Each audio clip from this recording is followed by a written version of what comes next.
Good morning. We continue.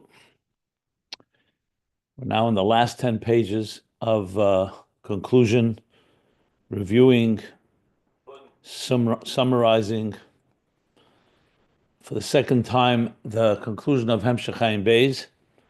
So we are on page, in volume 3, we are on page, the bottom of page 1467. And we're in the beginning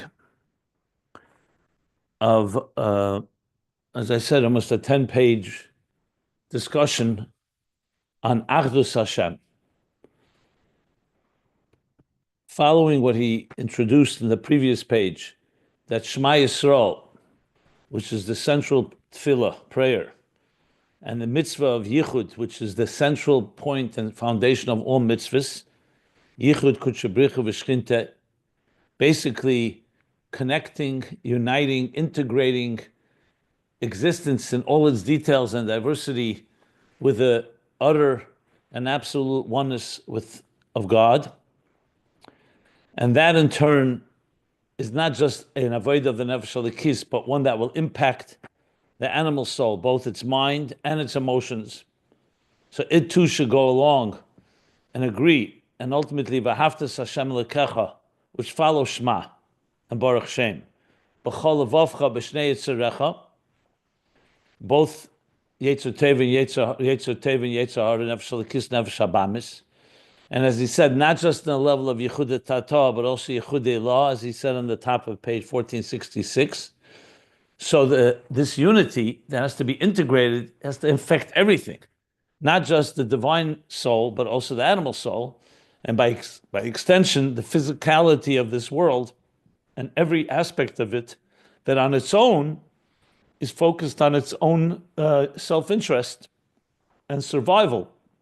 But the process of Aveda, which is the reason we were sent here in the first place, the neshama down below, to make a dir b'tachtenim in tachtenim, that the tachtenim themselves become the home for the divine.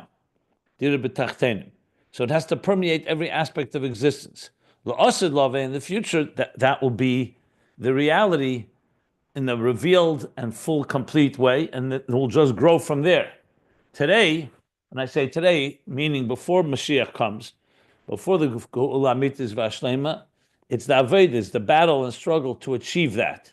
But it's our Aveda that will produce Mashiach. Mashiach is not just some reward at the end of the effort, it's a product of the effort. It's a direct result of the effort. Masenu Avedesenu, as the Alter Rebbe explains in Tanya, chapter 37, every mitzvah we do is, like he said, Yichud Kutchabricha V'Shchinte. And Shema is all-encompassing, like you said earlier, that Krishma is klolos kol ha-mitzvahs. Whatever mitzvah does individually, Shema does in a broad, all-encompassing fashion, and that's Hashem Echad, Shema Yisrael Hashem Elokeinu Hashem Echad, that leads to V'ahavta. So, what exactly is the Hisbanenus consist of? So earlier we learned of Hashem Echad, that will indeed bring out this Achdus, this Yichud Tata and Yichud Elah, and as we'll learn, the joining of both of them, which he also emphasized at the bottom of page 1466. You have to join both of them together. What does it entail? And then, of course, from that, we continue how it affects the animal soul. So again, Ayin Beis does not get back to the animal soul. That's what we have to extrapolate from the Maimer HaMagbil L'Shevis. But it's pretty clear what it says there. But the first thing is, let's first focus on this. What does this contemplation consist of? And this goes hand in hand with what we learned earlier about Kol HaMayrich Be'echad, where he spoke about the extended contemplation on Echad, same Echad, Hashem Echad from Shema, where the same ideas were discussed, but not quite in the full sense of Yichud Tata, Yichud Ilah, and the joining of both of them. But it goes hand in hand. If you go back there and you learn this, you see how it all complements each other. So I would join them together. If you ever wanted to make a compendium of what does the Hisbanenus Bashma consist of, I would join what he said earlier, and I could tell you what pages those are on. I went through it before on Shabbos just to see. So Hamayrik Be'echad begins on page 1417 with a few so it's 1417, then 1421 is a key, and especially 1423, where he brings it all together. What does his bundles consist of? So all of that from 1417 basically till 14, let's say 24, 1425, those 8 pages, I would like bunch together with what we're learning here. And it's understandable why the Rebbe Rashab didn't put it all in one place, because there he's discussing it in the context of, there was B'chol Kavanose, the whole idea of transforming even the darkness and so on. And here he's going back to the Shema, which is more the language of Hamagbil Sheves in the Yichud Tatoy Yichud Law. But I don't want to overanalyze that. That's something that can be looked at more in detail when you go through it. So we are right now, as we learned, let's sum up what we've been learning, is the following.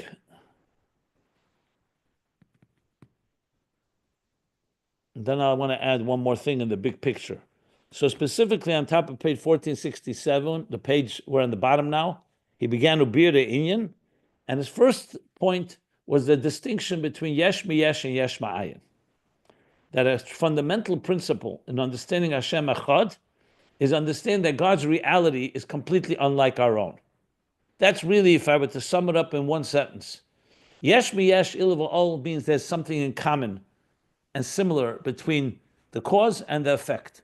With God, you cannot say that, because there's nothing similar between Bli Gvul and Gvul. The only thing similar is that God created the world. But we're talking about personality. It's if you want, its properties, its features. They're completely two different realities. And that's why it's called Yesh Ma'ayin. As I pointed out, and I just saw the language earlier where he speaks about Ayin, does not mean that it's not, it means it's not our reality. It's a reality that's completely beyond us. In addition to it also being Ayin, because it's a mystery to us. Like, where did it come from?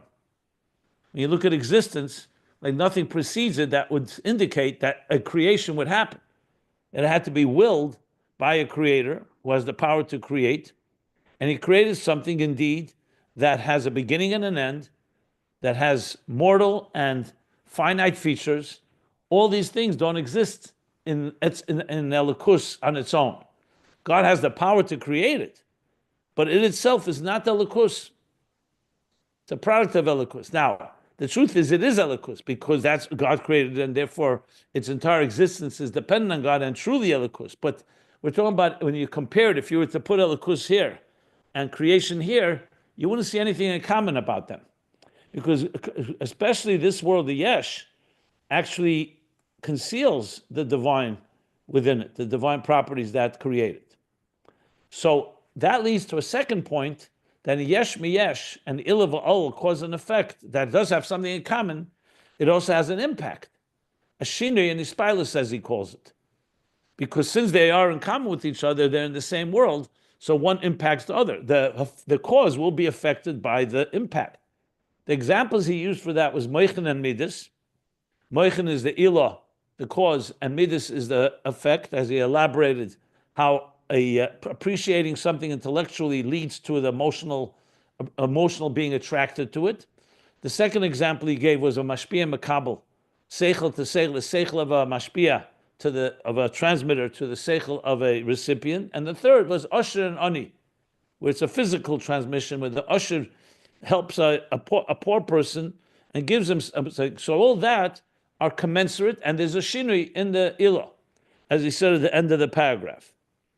The EF Shalem Ledugmazu Kedugmazu Lamaila. And this you cannot apply to the Beida and the Nivra, because they're not commensurate, they're not in common. The first point, that they're completely two different realities. One is Bilti Bal Gvul, Bilti Bal Tachas, and the Nivra is Gvul. And also, Lo Yeshum Shinu V'Yispailas Klam Me'in Nisabas. Like it says, Ani Hashem Le'Shanisi, I, God, am as I was before I created, I remain exactly the same after creation. And the reason for that is because creation is not muhus la muhus. It's not one personality, one identity relating to another identity, from Mahusa Lakus to Mahusa Nivraim. And why is that the case? Because God does not give a piece of himself into existence, except obviously when he wants to with the neshama and so on. It's all coming from a reflection of the divine. And a reflection is not a mahus. A reflection is only a reflection, like he says. It's only ervaziv delikus. And that's why it's called ma'ayin liyesh, not yesh miyesh. It's only come from the ha'ara. Ke'ein boy mebchinas etzem klal, ragziv v'hoid ha'meir min etzem, shebe'enech klal legabe etzem. So not only is the creation ein arech compared to the creator, but even the reflection is be'en arech. What's a reflection compared to the very essence of something? And therefore, eina eisa shum shina v'ispail ba'etzem. And I was going to give examples, actually physical examples, to demonstrate this. Okay, that's where we're up to. This is the last two lines on page 1467. Before I continue learning, I just wanted to add something. As you know, I'm in the middle of writing maybe the final installment to the Siyum of Hemshech Ayin Beis, which is very much what I'm teaching here in the context of understanding the entire picture, even though the Rebbe Rashab himself did not finish Ayin Beis, but with the Maimer HaMagbil L'Sheves, and with what the Rebbe Rashab did say, and in some place actually hinted to, or actually said, I will discuss this, even though he doesn't end up discussing it, we're able to piece it together. So in the process of writing that, I came to realize, not something new, what I'm going to say now you probably have heard before, but I just want to emphasize it because I think I want to state it for the record. I think it's important in the bigger picture. So in that essay, in my first part, which I think anyone, if you read Hebrew, you could translate into English, I actually summarized the whole Hemshech Ayin Beis there. That was the beginning, just to be able to understand the end of Ayin Beis. We want to summarize its central theme. And there's one point I didn't emphasize, in my opinion, strong enough. I'm adding it now. So in the final version, they'll have it. And that is that in the context of the interface, remember the theme of Ayin Beis is interface. The interface between divine and existence. That's the ultimate purpose of it all. Now that's a big job because like we just said, they're antithetical. It's yesh and ayin. It's even more than ayin, because there's different levels of ayin and all the way to the yesh amiti, two different realities. So the elaborate process of interfacing and integrating the two is essentially the theme of kol ha-Torah kula, I would say, and especially Primus HaTorah Chassidus, Kabbalah Chassidus, and Ayin Beis embodies that very theme. So in that context, obviously the theme of Yehuda Tata, which is the divine on our terms, meaning connecting existence by recognizing the divine energy within existence, like Mamala Kalam and Das Tachten. Then you have the divine beyond existence, Sevav Kalam, Das Elyon, Yehuda Elah, which would mean where there's only God is the only reality. But then you're lacking the relationship with existence. Existence is completely insignificant. Comes the third level of Yichud, the Yichud of both of them. That Yichud Tata and Yichud Elah are all really one. And from the point of view of Atzmus, Mamala and Sevav, Das Elyon and Das Tachten become like one. And we're going to be learning that actually inside. It's the last section of Ayin Beis that was written by the Rebbe Rashab focuses on that. We'll get to that more as we learn it inside. So that is a central part of the whole Hemshech Ayin Beis. Now, in that process itself, there are a lot of details.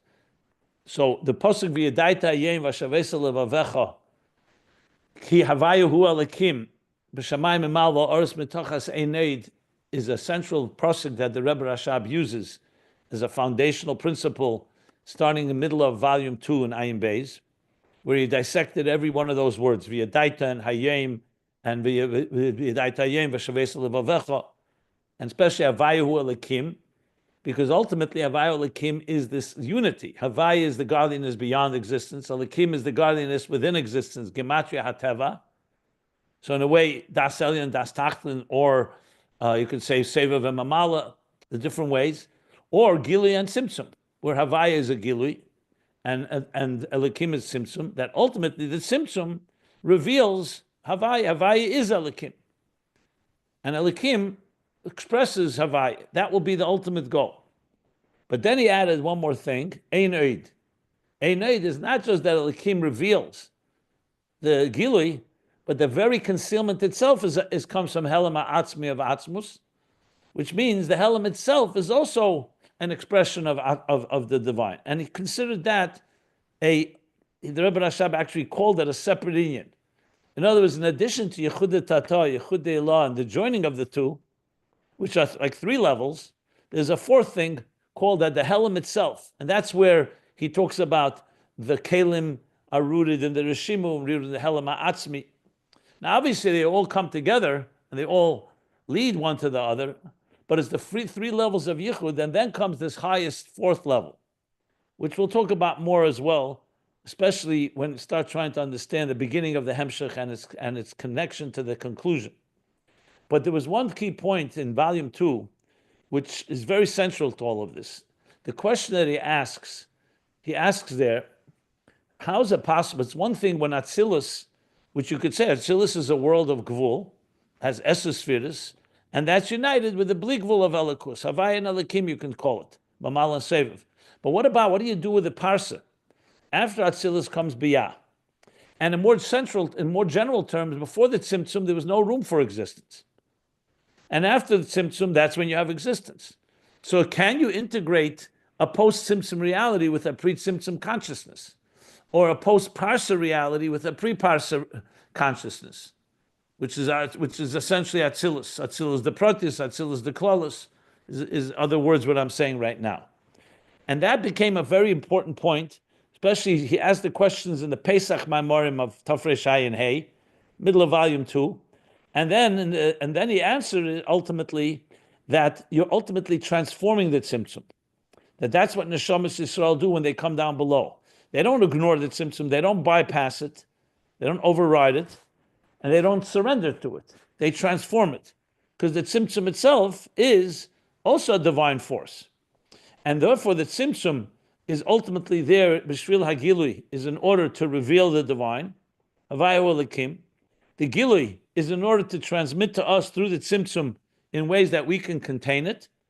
And that's a big part of understanding the unity, pre-Tzimtzum, post-Tzimtzum. Ein Oid adds another dimension to that in volume 3, where he begins with Ein Oid, that even the very Tzimtzum itself, because all that is still the Gilui, permeates also the Helam.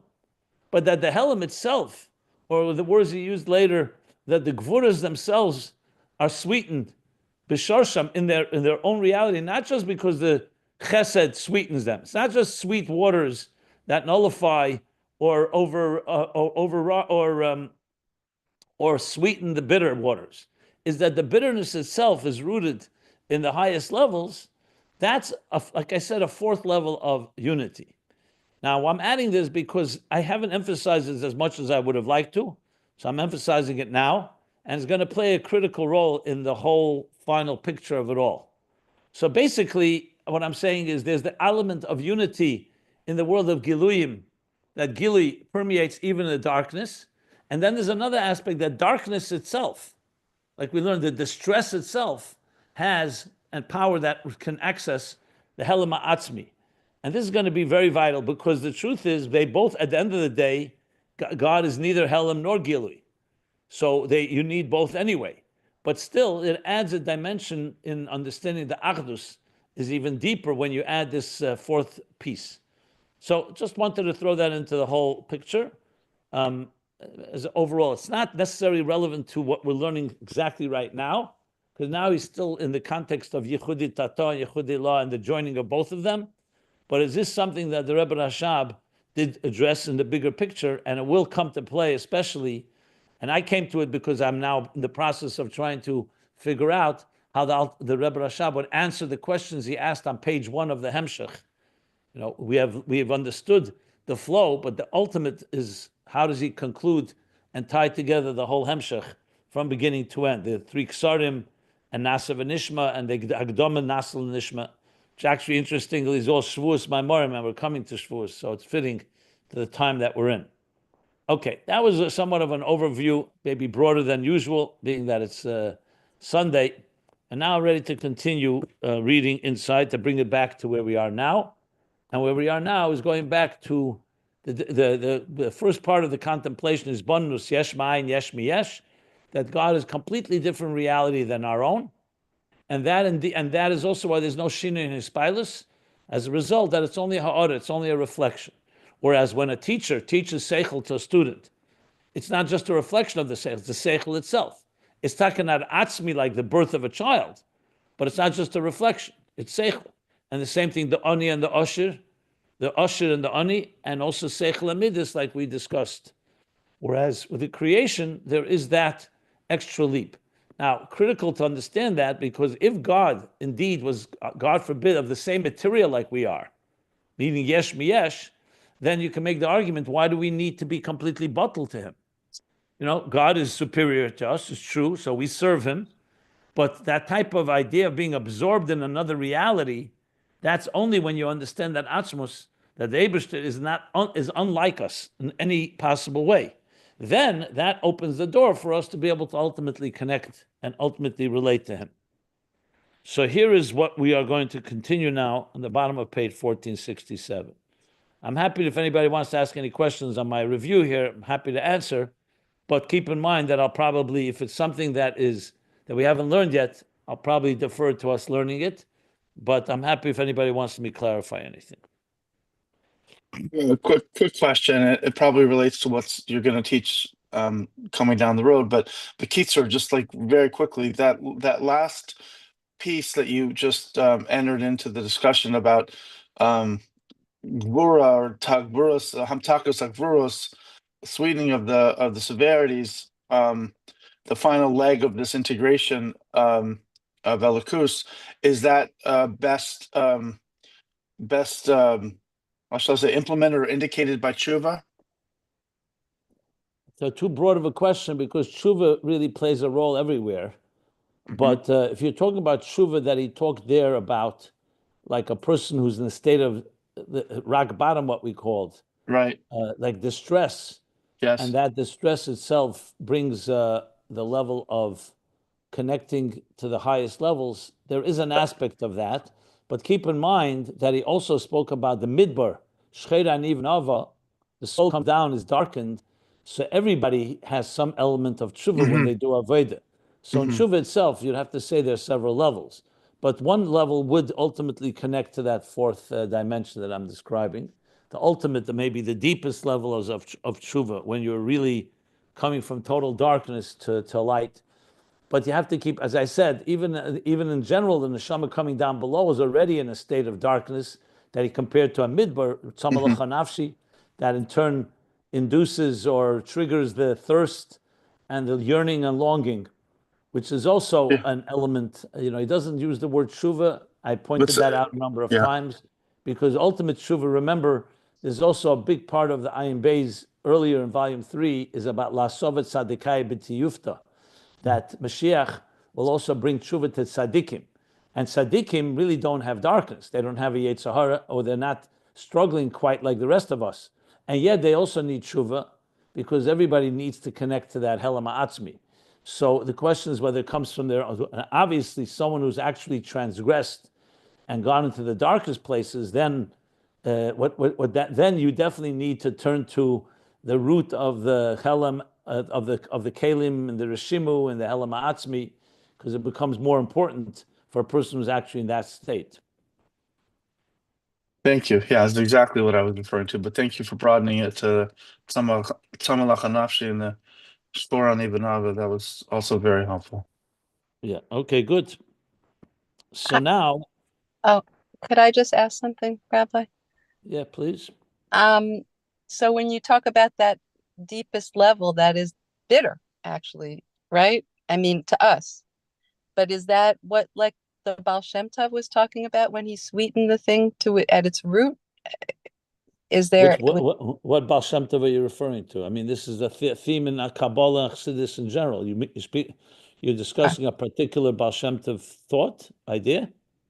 Well, yeah, I don't have it at the tip of my tongue right now, but so I'll ask it another time when I look back. This is a theme in Kabbalah and Chassidus in general. the din or whatever at its root. It's not just the Baal Shem Tov. Moshe Rabbeinu did it too when he was on the mountain and he asked for forgiveness for the sin of the golden calf.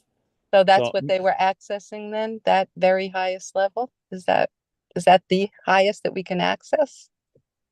highest is a very strong word. It's not the highest. The highest is Atzmus itself, that's higher than Helam and Gilui altogether, where you're beyond everything. I mean, even that is it's higher than just revelation. Yes, in that sense, it's higher than just the revelation of the divine, because Atzmus is not limited to revelation, to expression, to any definition for that matter. So the Helam has that element of beyond definition, beyond revelation. But you can't call Atzmus Helam. Atzmus is neither Helam or Gili. So if you really want highest, if you're talking actually the word highest, you have to go to a place that's beyond everything. Okay, thank you. But look, on a very basic level, if someone betrays someone, to be able to reconcile and regain trust, you're going to go deeper than if there was never betrayal, right? Let's just talk very practically. If two people love each other and one person hurt the other, not enough. It's not just business as usual. So you have to go deeper to be able to gain forgiveness and regain trust and rebuild, which is why Yom Kippur is the holiest day. So I'm talking here, that's not even going to highest levels in Atzmus, just on a basic level. You have to reach deeper into the person. So that's essentially what real tshuva is. Okay, thank you. Okay, so going back now, and again, I want to emphasize, because it could be somewhat a little confusing when you hear about there's no shinui spilus in God, and then you learn that avodas Hashem does impact Hashem, which itself is a question that we addressed much earlier. If you remember the tikla, the potter's wheel, that all the shinuim and ispilus all happen in the level of malchus, and the higher levels are affected because once the door is open, then higher levels manifest and channel. But the actual impact is only the level of malchus.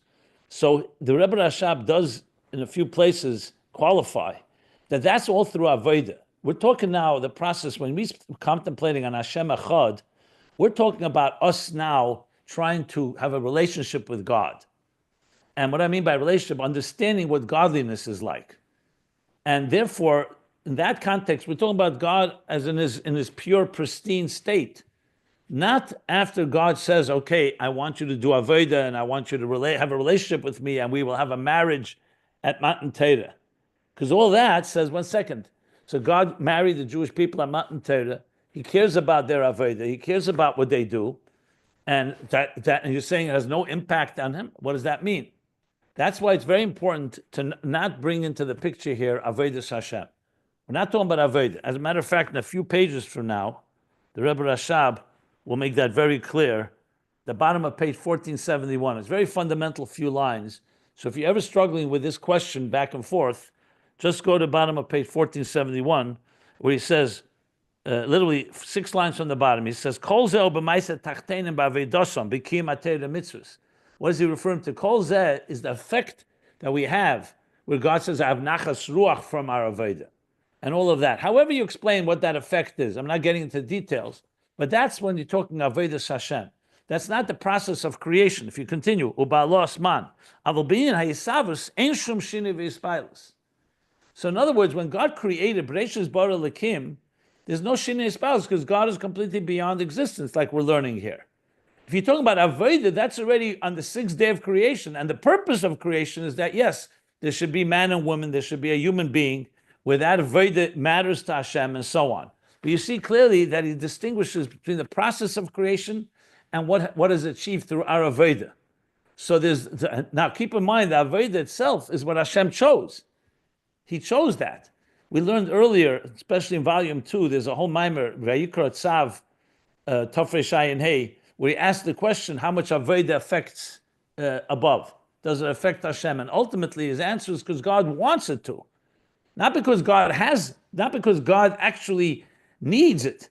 It's not because God is like, when we need love from each other and we need relationship with each other, it's not a matter of choice.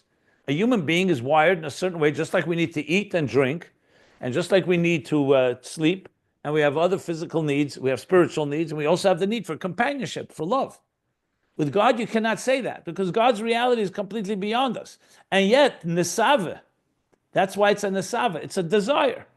It's not a logical thing. It's not based on, because God is lonely, or God is missing something.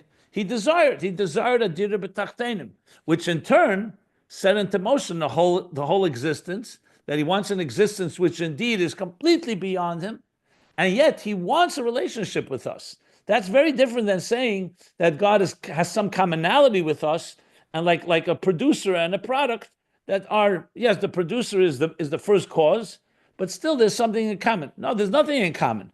And yet that nothing in common chose and desired, Nesava, to have a relationship. And that relationship is through Avodah.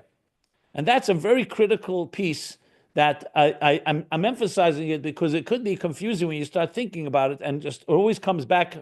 And I think about it as well. I always think no Shina is palace, and then I say, 1 second, isn't all Avodah Hashem about having some relationship with God? Again, I'm not defining what means Shina, because that's the question. How could you say Ani Hashem le'shanisi and then say when we do a mitzvah Hashem has nachas, which means before we did the mitzvah he didn't have nachas? That sounds like a shinui. So there's the discussions what shinui means and where it affects and how it affects. But above all, keep always in mind that whatever affects, it's only because God wants it to, not because God has to have it affect. If I and you have a relationship and I say something that's hurtful, or for that matter, pleasant, that's naturally going to have an effect, because that's what a relationship is about. We care about each other, and we can both enhance and intensify our connection, or we can hurt it, God forbid. When it comes to God, it's not like that. It's not something in common. It's that God wanted to have a relationship. And that's a very key point just to keep in mind in general. And I've discussed this a number of times, but it's always good to refresh this key point. Okay, so now getting back to that, there's no Shini v'Ispailis. Do we have an example for this? Can we find an example in our physical reality? To say that God is not affected because he's completely beyond, okay, makes sense, but it says something more tangible. So he gives an example. This is a classic example from Chassidus. This is an example of the Alter Rebbe. It's one of the Chidushim. It's one of the examples of the Chiddush of Chassidus Chabad, where use a physical example, and everyone knows this example. Ukamoy, second line from the bottom of page 1467. Pages can be found at ayinbeis.com. Ukamoy eir v'ziv hashemesh, like the light and reflection of the sun. Hameir la'aretz u'ledarim aleha, that radiates and shines and illuminates the earth, and those that dwell, and the dwellers of earth, those that dwell on earth. That's what the sun does. It shines and radiates and illuminates this world and the people. So in the process of doing so, what way does it work? How does it work? How does the sun do this? It's not that the sun travels from its location and comes to earth close to us and illuminates and warms the earth. It's through harder. How did God make it? That the sun is in its place, but it has the power to exude or to transmit light and energy. And it doesn't create any change in the sun. If you really think about it, I remember when I first learned this example, first began to appreciate, I should say, this example in Chassidus, I thought to myself, you know what? It could have been done very differently. God, there are many things. If you want to get food delivered to your house, it's not through a reflection. You need the actual food. Whether you order it from a grocery store or from Amazon or whatever, you need to deliver it to your house. You can't just say that the food, the source of the food remains where it is in the field or in the manufacturers or in the retail store or the wholesale, and you're going to get a reflection of it. That doesn't work. You actually need it. You need the very mahus of it. So God could have made the sun should be the same way.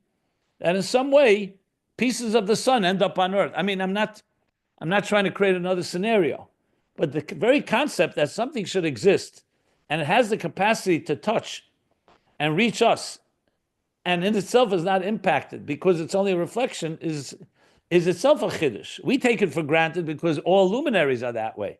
The same thing is with the moon, and the same thing for that matter is with a candle or any flame. The candle doesn't have to come near you. If it's strong enough, it'll illuminate the room. So the point is, this itself, why did Hashem create it that way? Maybe that itself is because he wanted to give us an example of how it works by him, that he can create, and it's only coming from a reflection, and therefore there's no shinei in spilus in the etzem hashemesh. Ein shum shinei b'hashemesh.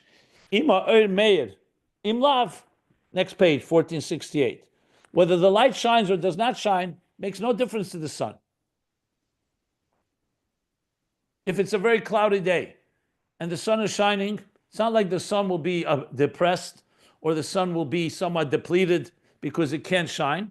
It gives off its light, it's all automatic, and the sun is not affected, whether it shines or doesn't shine.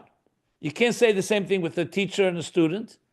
Like we said before, yesh mi yesh, because there it does matter.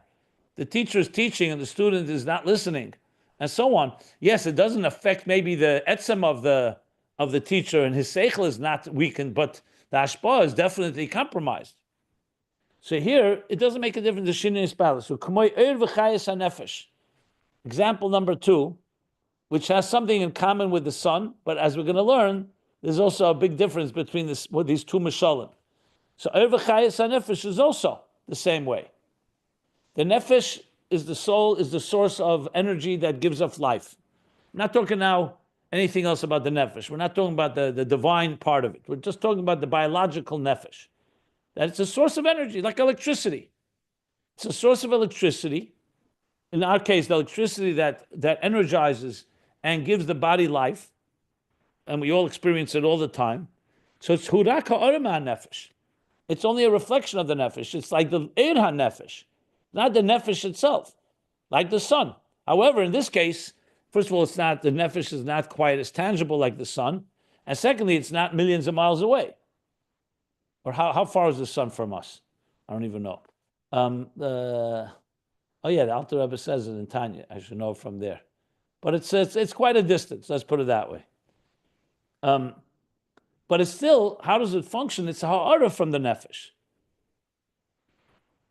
The gamim yechser eze koach she'ena meir be'evri aguf, ein ze eze shum geroyin ba'nefesh.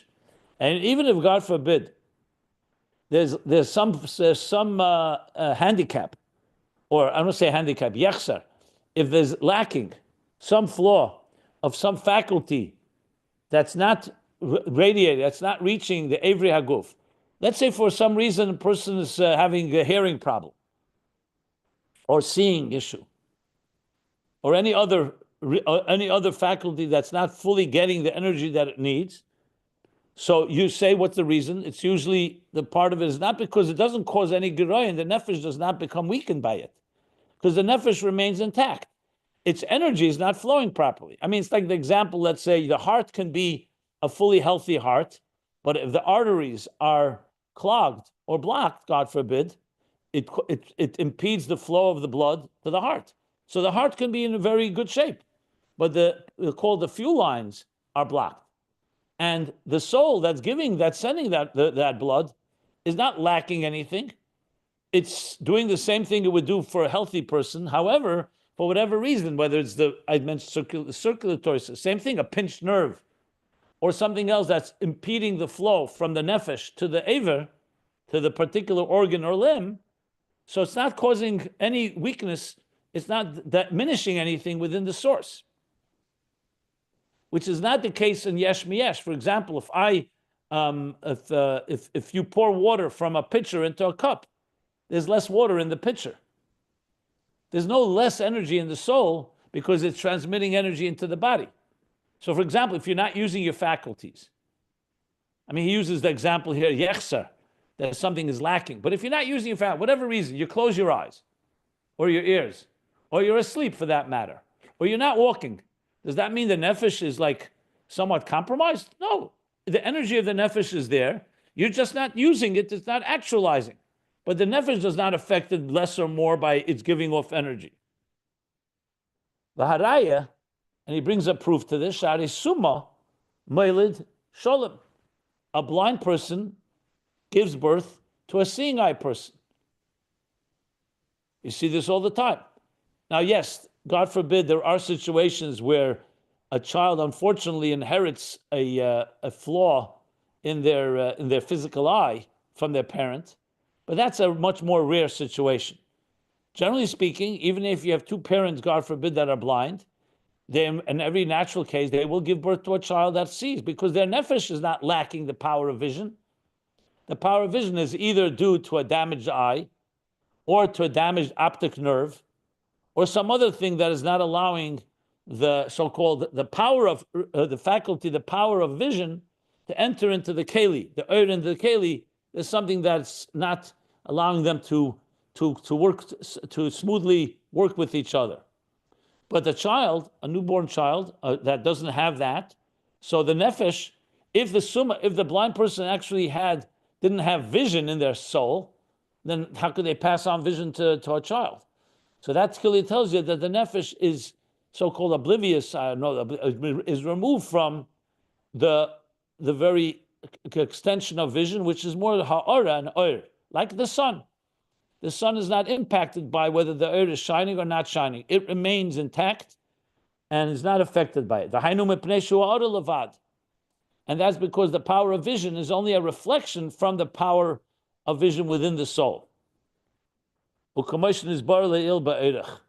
As was explained at length earlier, and he tells us where. He's taking us back all the way to volume 1. I see page 100. I would like to look it up just to see what he says. That's a long way back. Page 100. Actually, I have it in front of me here. Let me see. Just want to see the context there. I don't think it's the same context here. Oh, yeah, of course. A big arich is there. What's he saying over there? It's an elaboration on the difference between oir and shefa. That oir has this property that it doesn't affect the ma'ir. And shefa does affect. Shefa is when you're actually giving a part of yourself. Like if I'm right now exerting myself in teaching, that's not ha'ara. Because the fact is, it does affect me. It's not weakening me, but it's definitely taking effort. And after a while, if you keep teaching for 3, 4, 5 hours, you're going to get tired. Where it comes to oir, it doesn't have that impact. That's one of many things he speaks there. If you want more elaboration, definitely worth looking there.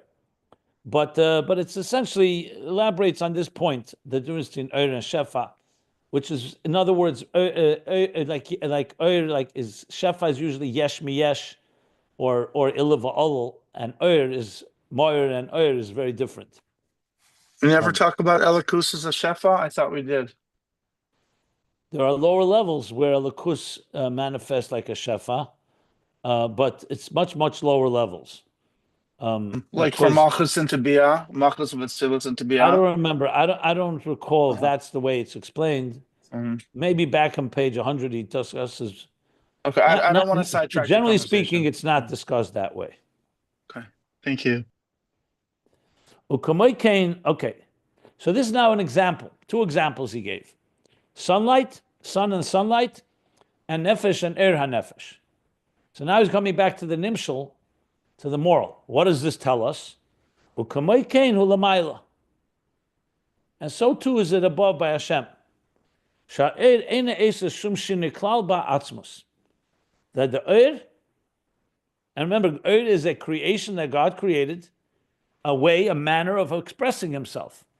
So it's not that Atzmus itself, even though everything comes from Atzmus, obviously, but he did it in a way with that type of, you can call it, I like to always call it a field of energy, like a form of expression, that he created this very concept called Eir. The example for it is the sunlight or the light of the nefesh.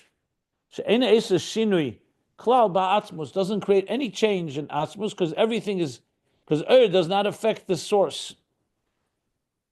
He's going to soon learn that there's also no effect of existence on Eir. So this Eir has no effect on the Moir, and the same thing Eir. The Eir Hashemesh, for example, if it shines in a pile of garbage or in a palace, the Eir is not affected by that either.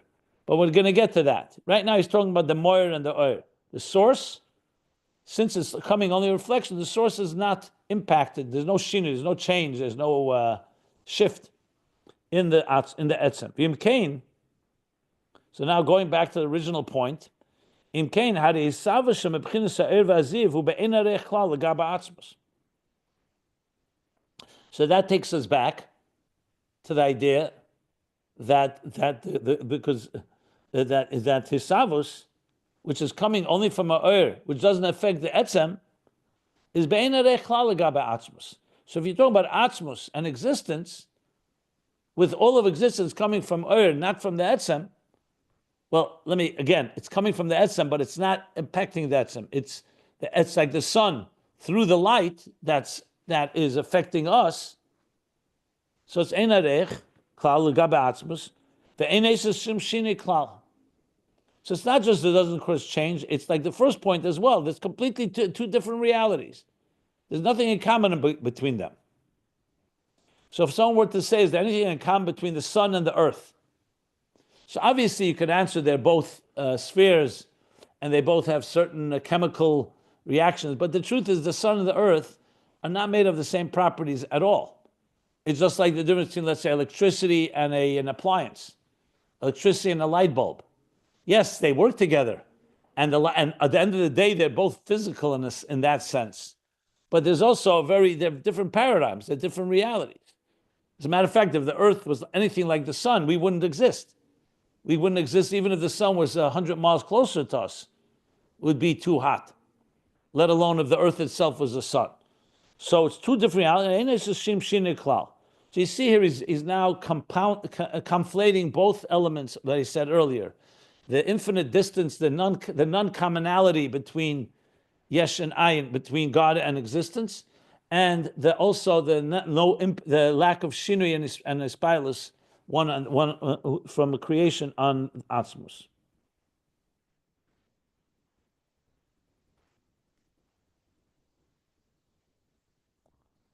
Okay. Any questions before we go to the parentheses? When we're talking about this Marshall, it's a very good Marshall, even with another point illustrating that the etzem or Atmos supposed to have a certain distance from us in order to give us light, and this is only on Atmos, not on Earth. If the Earth would be closer, we would be burned. If the Earth would be far, we will freeze. In this case, Atmos is the same as the sun, more than just not influences with the giving, but also with sending the light in a certain precise way. Yeah, I mean, there's much more that can be said about this. It's a Marshall that broad means much more than just. I'm saying there's a lot more that can be said about it. This is what he's saying here, these 2 points. So it doesn't negate other points. This is the main points he wants to make here.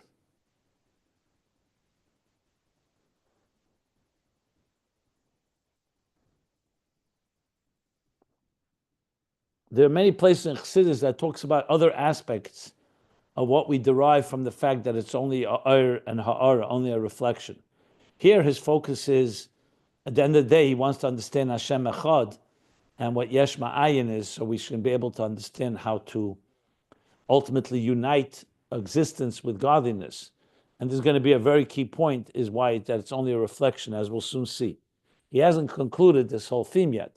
He's just making the case that it's only a reflection, and we'll soon learn why is that so important in the context of this bonus of Hashem Echad. But now in the parentheses... Sorry. Yeah?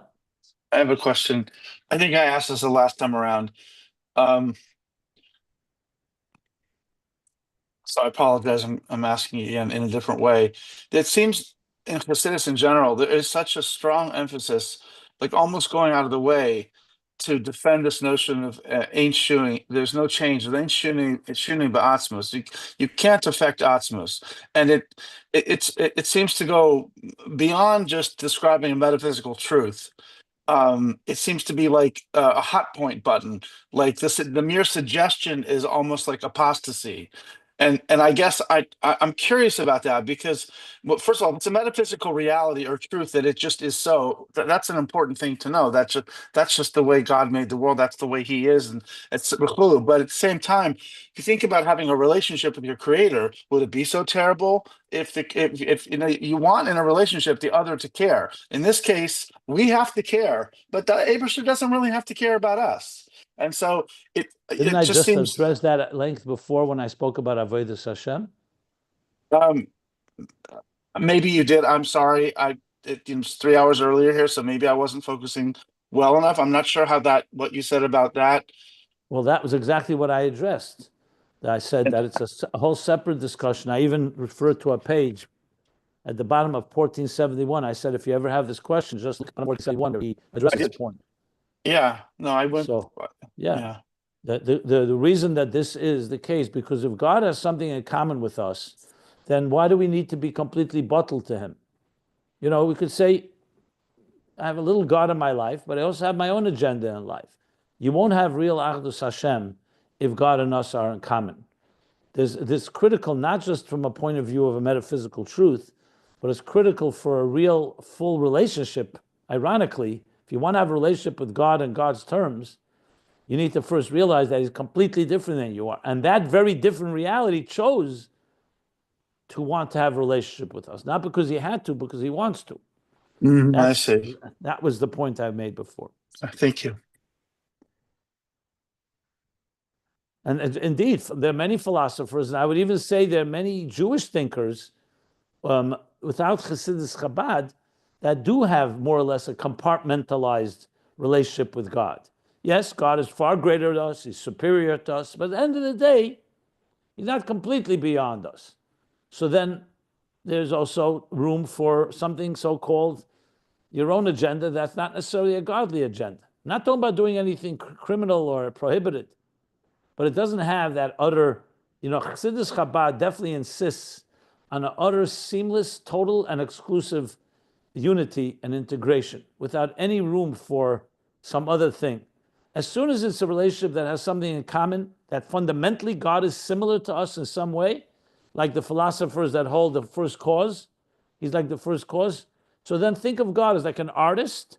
He created the art, so we respect Him for being the artist. But you know what? I also have an opinion now that I exist. So it has a lot of implications if you start thinking about it. Thank you very much. Okay. Now, in the parentheses, the Rebbe Rashab is going to qualify, because the fact of the matter is that there's only one creator. Light is not the creator of existence. It's Atzmos that's the creator. Yet He creates in the manner of light, like in the manner the way the sun gives off light. Remember, the sun does not create existence. The sun illuminates existence. So the mashal is only in the context of the sun's function of illuminating and warming the earth, like through a oil. But in this case, we're talking about a creator. Existence wouldn't exist without. The existence would exist even if there was no sun. What I mean by that, I understand life could not be sustained without a sun. But I mean, there could be technically an earth, a cold, frozen earth without a sun. But here, so he's going a little deeper in how and Atzmos work in the process of creation. So though, yes, it's true, does not affect the source. However, here's what he says. And the fact that we say that is the reflection that creates the yesh, meaning Atzmos is, I don't want to use the word detached, it's not a good word, but Atzmos is, so to speak, removed from that very process because, like I said, it's only a reflection. It's only a reflection, so it doesn't affect the source. It's just the source is created a light, a field of energy, which is going to express and transmit this power of creation. So he says, it's not because God suddenly gave power that it doesn't, God says, I delegate the power of creation to Oyer, and now go do what you have to do. It's not like a king sending a minister to do a job that he's not doing. It's Atzmus that's the creator. In other words, so the Oyer is simply like the light of the sun, doesn't have any power of its own. It's light of the sun, however it's light. So here's the interesting paradox. On one hand, it's nothing but an extension of the sun, the light of the sun. Same thing, Oyer Ein Sof, or the Oyer that God uses to create, is nothing but a reflection of Atzmus. At the same time, it's not Atzmus Mamish, and that's why it's only like a light. So he's going to discuss that dual element here. So he says like this: It's like saying, someone will say, you know what, sunlight has the power to illuminate the earth. No, it doesn't. The sun has the power to illuminate. It does so through sunlight, through the light that emanates from the sun. In other words, the sun, if it didn't have light, it would be like a source of energy, a source of a lot of light. But because the way it's made, it's that it gives off energy or light, that's how it works. Same thing here. The Koach is Savus Udavka Ma'atzmus Ein Sof. Shemitzusim Atzmusei, Blishum Ilu V'Siba Shekod Melech Chaz V'Shalom. This is all the language from Geras HaKedesh Siman Chaf. The power to create the yesh, like he says there, a yesh that does not feel it has a source, comes only from Atzmus, whose Mitziyusim Atzmusei. His very existence comes from within himself. He's a real, true reality that is real because he's real, and without any cause or reason, or ilivasiba, just two words for the word cause. That kodmale, that preceded him, chaz v'shalom, hu levade, he is the only one, b'keiche, in power, v'yacholta, and capacity, lahavis yesh ma'ayin ve'efes hamuchlet, to create a yesh, like I said, an existence that is coming from, literally, from a non-reality to a reality, from non-existence to existence, I should say. Only Atzmus has that power. Oyer does not have that power. Oyer is just a tool, an instrument of Atzmus. An interesting type of instrument that doesn't have an impact on the source, but it's still an instrument of Atzmus. That's the Geras HaKedesh. 20. Epistle or section 20.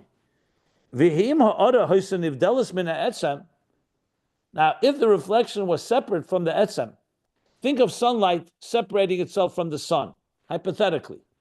Obviously, it can't do so.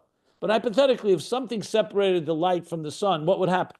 It would stop shining, because the light is only drawing from the sun. It doesn't have any light of its own. It's carrying the light of the sun.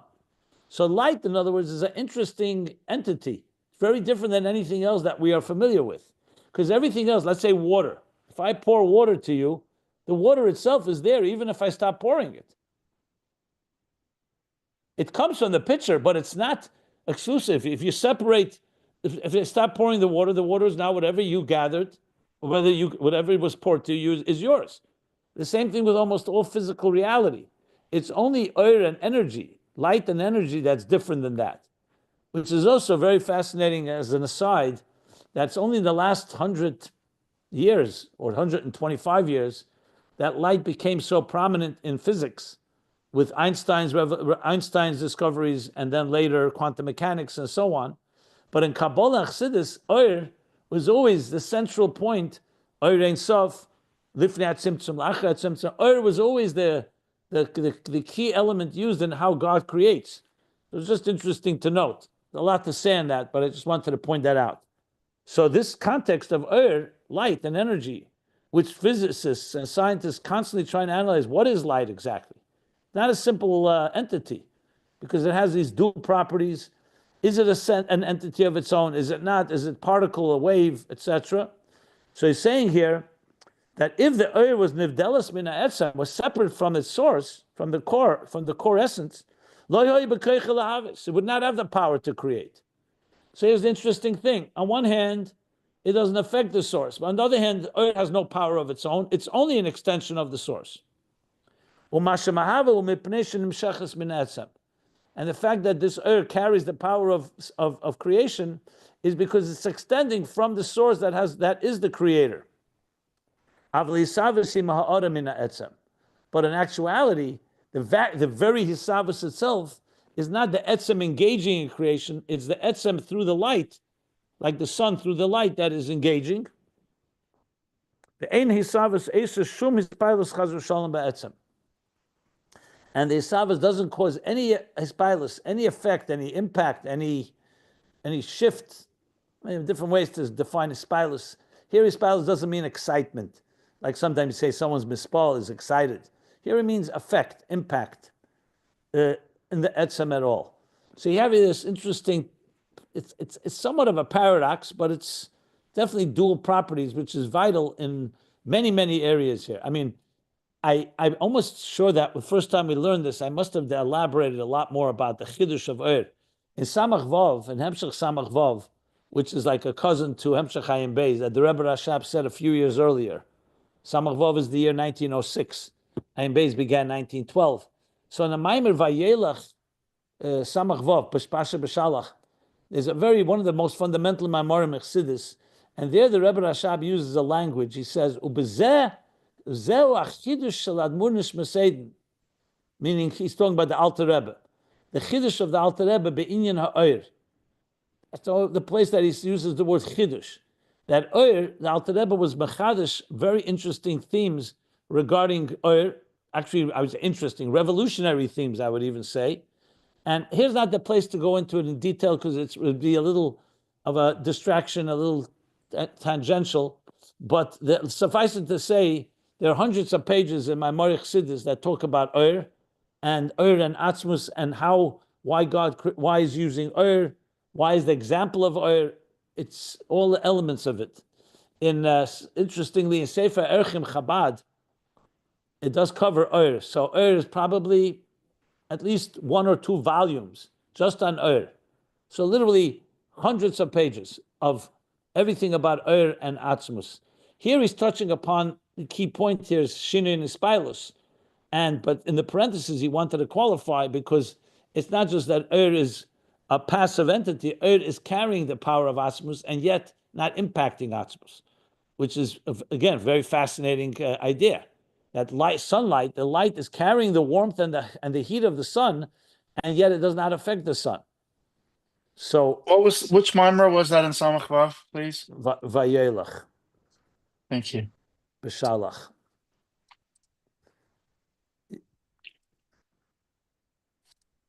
Okay. Thank you.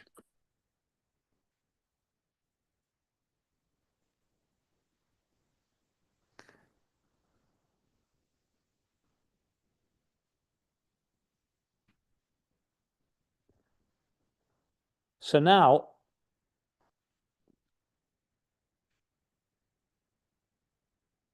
another point I should make, by the way, in regard to the discussion before about Shinui,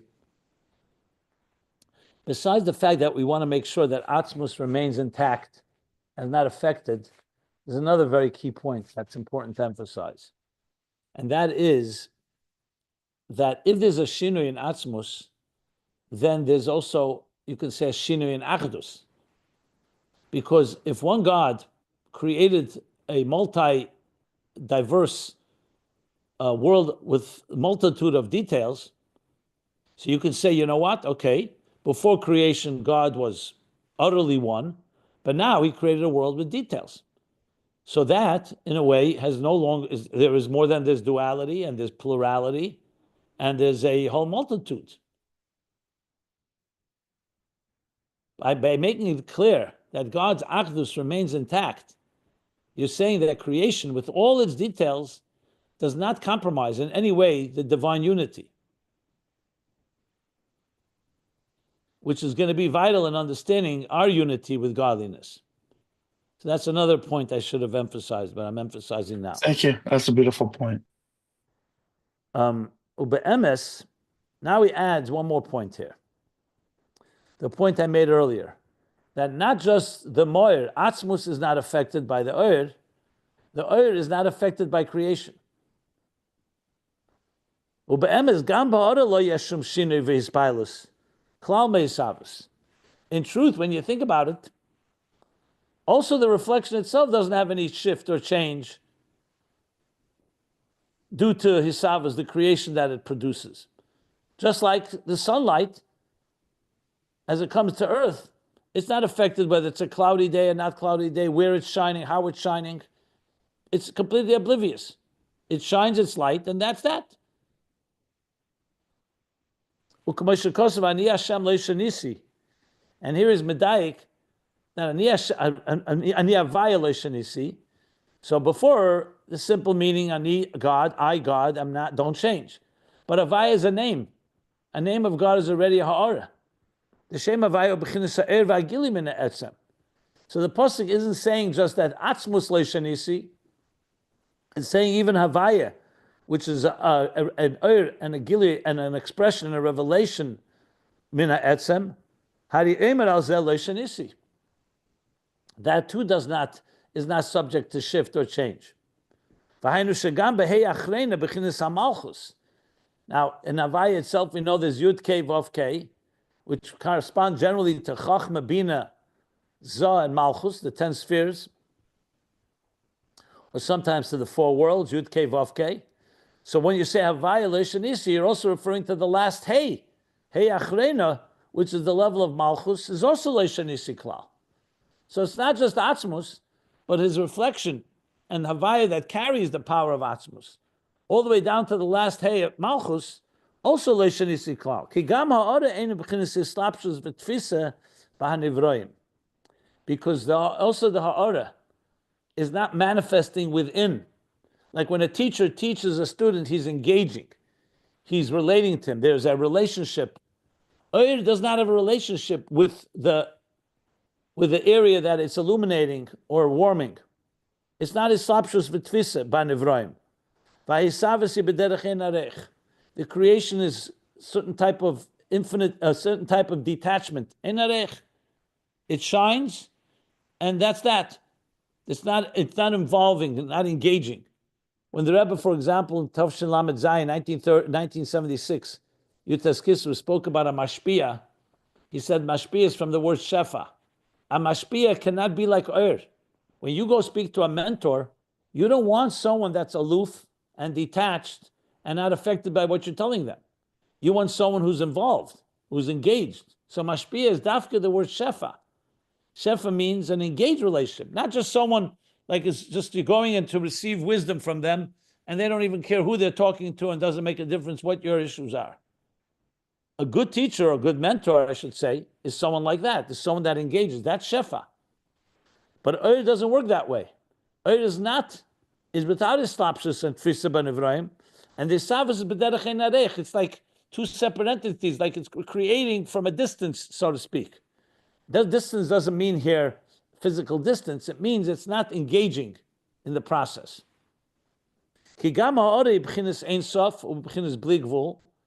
Because the Oyer of Ein Sof is Ein Sof too.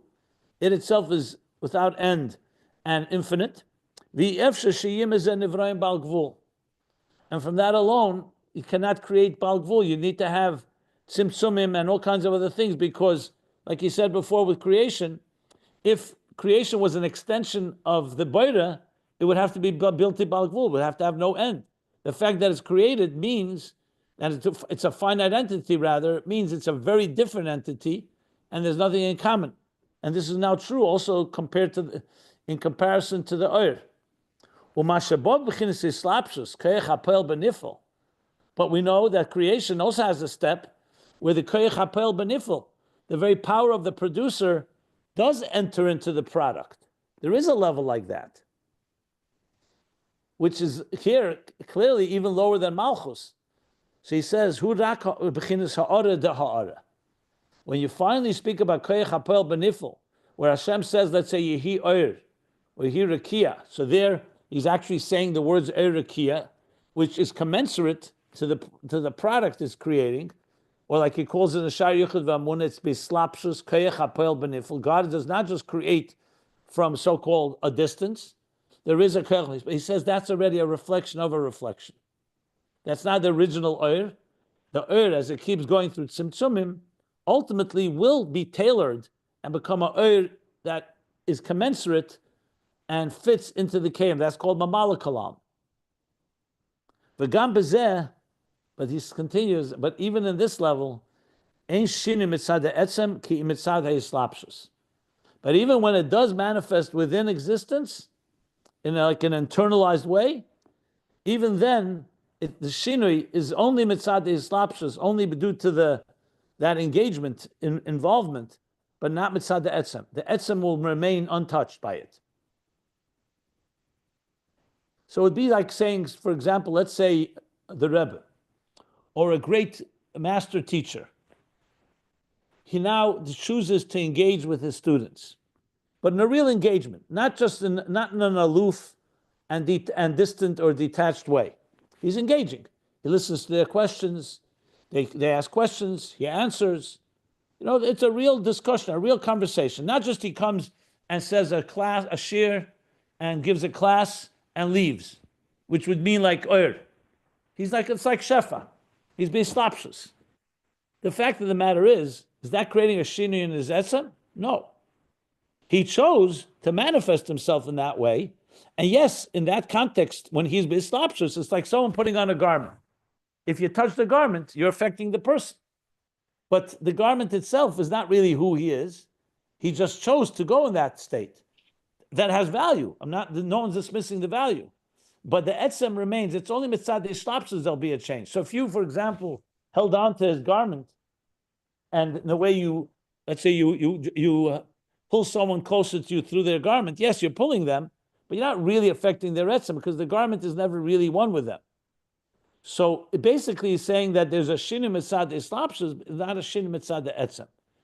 So bottom line is, there is ultimately godliness that does manifest in an internalized way. But the focus here, of course, is on the other part of the lack of impact, that God remains intact, even the lowest level of Koach Hapoel benifel. So and with that we conclude this paragraph, and I'm going to stop here. He's going to obviously discuss this much more at length in the next paragraph. He's going to talk now, he's going to go deeper into the moshel of the nefesh. Is the nefesh impacted by by the life that it gives into the body? We're going to learn about different levels of impact, less impact, more impact. All keep in mind to remember that we want to retain godliness in its purest form. As I've said many times, you can have an interface and a connection with God on your terms, but it won't be on God's terms. So it's like somebody, like a child, has a relationship with their parent. It's not on the parent's terms. The parent is mitzamtzim, lowers themselves to the child. And yes, it's a real relationship, but it's on the child's terms. Real achdus, a real interface, is that both God and existence are not limited or compromised. So there's a big part of this is you want to retain Atzmus's qualities. You don't want to say it's off limits because we're limited, so the only relationship we have with God is on our limited terms. We want to be able to enter into the domain and understand Atzmus Mamish. So that's yet another reason why Lo Shanisi is critical here, because everything in existence is mutable, like we've learned. It's constantly changing. Nothing in existence is eternal on its own. But we want a relationship with eternity. How can you have a relationship with eternity if unless you understand that God is immutable, Lo Shanisi, and also the Oyer, and even after the Islapshus. So all that is part of the ultimate picture that he wants to paint here in understanding our relationship with God. But first, you have to understand the true reality, how distant or how, I would say, completely antithetical God is to us. And that, ironically, is going to help us connect to God, not the opposite. This is not meant to move God away from us. It's meant to connect us, but it's a true connection. You're connecting to God on his terms, not just on our terms. It's also a critical point in this whole picture here. Okay. A mouthful. Page. Okay, so we stop here at the end of the paragraph, middle page of page 1468. Any questions? I just had this kind of beautiful metaphor pop into my head about what you just gave over. Is sort of like, say, a premature baby in a completely encased incubator, and the nurses and the doctors have to interface with the baby by putting their hands in gloves that reach into the incubator, so that the care providers never actually touch the baby, and the baby can't really affect care providers. Of course, the insulation is more to protect the baby from viruses and germs, but imagine that the baby had, God forbid, some kind of terrible virus, and so the barrier was also there to protect the care providers. In this case, so you could say that there's an interaction, but that interaction is not affecting the care provider because of the barrier. Is that a fair Marshall? Yeah, yeah, yeah. In some ways it works. Yeah.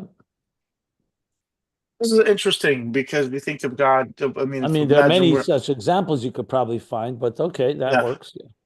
Well, it conjures up the notion of sort of a helpless little tiny infant, that's desperately in need of care, and the care provider, and what's necessary for the baby to thrive is davka the separation. If there were an exposure that could kill the baby, God forbid, because there can't be a direct interaction in order for the baby to improve, to heal, and might compromise the baby. There's some interesting compare relative comparison, like not of an avihu, like they couldn't go close. It's not exactly the same, but you get the point. Yep. But I have to say, this is very helpful, explaining why there's such an emphasis on lo shinu. There's the ancient shinui. I guess I had always, not always, but too much thought of it as a defense of the unity of God, and it is, but it's more than that. It's if you really want to understand God, it must be that way, and if you want to have a relationship with God, you must start there, because otherwise you're not going to have a real relationship with God. Yeah, and I think also the last point I made, which actually, and now I recall, was a very fundamental part of earlier discussion, that you want eternity and immortality in a mortal world. And that's only possible if you see into the world of Shinui. If you may recall, we learned that very key point. I remember it was when he talked about who. Let me just see the page. I remember that was a very interesting. So in a way, I'm not talking like on a selfish level. The fact of the matter is, understanding Lo Shanisi actually elevates us to be able to say, you know what? You can have eternity. You can have a binyan adeyad. You can have something truly eternal and immortal, even though everything about us is mortal and temporary and impermanent. So it's like bringing permanence into impermanent world. That's beautiful. I never saw it that way. It's actually flipping it, like it's for our own benefit that it comes out. Of course, that truth is truth, but it comes out to our benefit but it's that an way. extension that if we really connect to God on God's terms, we actually get that part of godliness in us. Yeah. So this is a key point, because when you read all this, you could say, you know what, he's moving God away from us.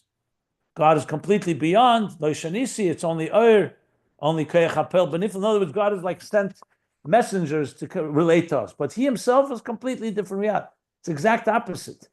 It's saying once you appreciate this, you're actually going to be able to access Lo Shanisi into your life. That's really what's going on here.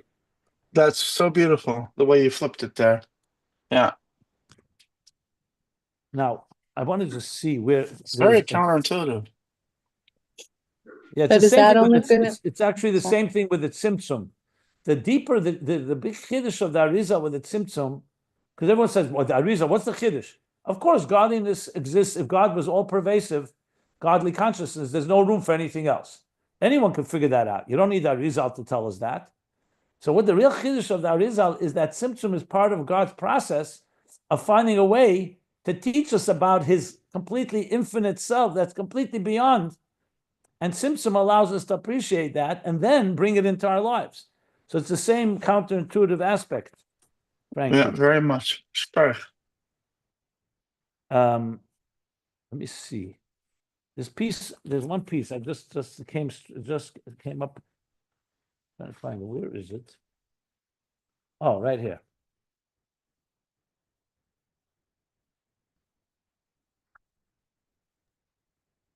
Yeah, on page 1413, there was that point, and I remember I elaborated there. The Lo Shanisi. Yeah. Okay, we'll stop here. If you want to check it out page 1413. Interesting thoughts there. 1413 or 1414? 1413. I mean, Thank it you. continues on 1414, Okay, thank you. but it starts on 1413. Where it talks about the who, Lo Shanisi, there's no shinui. Uh-huh. Yeah. Then he continues. Okay, let's stop here. Paragraph